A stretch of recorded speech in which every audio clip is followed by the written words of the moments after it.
Hey folks, Matt from artoftheimage.com. I was just reading an interesting article on DIY photography about a possible new Canon Modular camera system.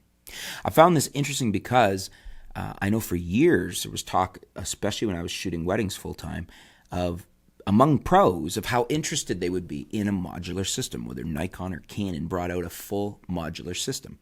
When we're discussing a modular system, we're talking about a camera that you basically could buy each individual component, and there'd be variable options there. So you could buy, if you wanted a low megapixel, very good high ISO sensor, you'd buy that one. If you wanted a high megapixel studio sensor, something like what's in the D850 or even higher, you could buy that one and put it in. And you could buy the autofocus system potentially separately. You could buy the viewfinder. Maybe you'd prefer an EVF over an OVF. Like, everything was modular. So each piece you could fit and build the ideal camera for you. That way you're customizing a camera exactly to your needs, and when the time comes that an individual piece you want to swap out, you could, for instance, just buy a new sensor if something better came on the market instead of replacing the entire camera. Think of it like a Canon 1DX Mark II or a Nikon D5 that, if a new sensor comes out, the rest of the camera is still great and still working fine. You just swap out the sensor.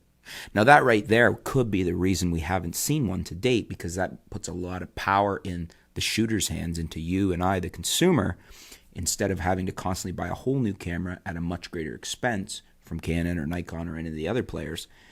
We could just swap out the component we wanted.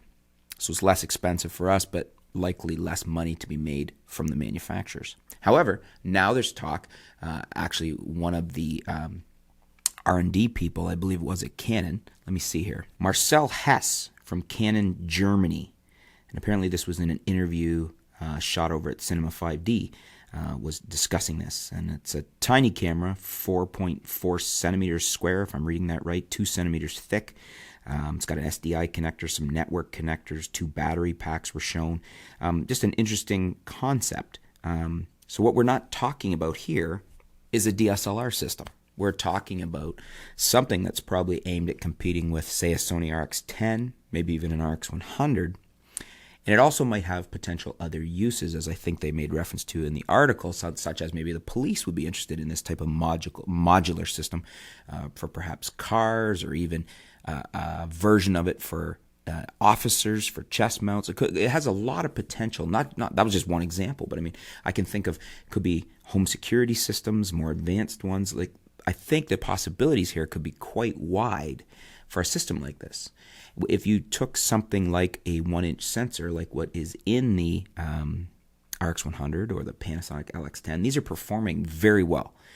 In real-world terms, they're performing pretty much on par with early APS-C sensors, just because of the advancements in technology.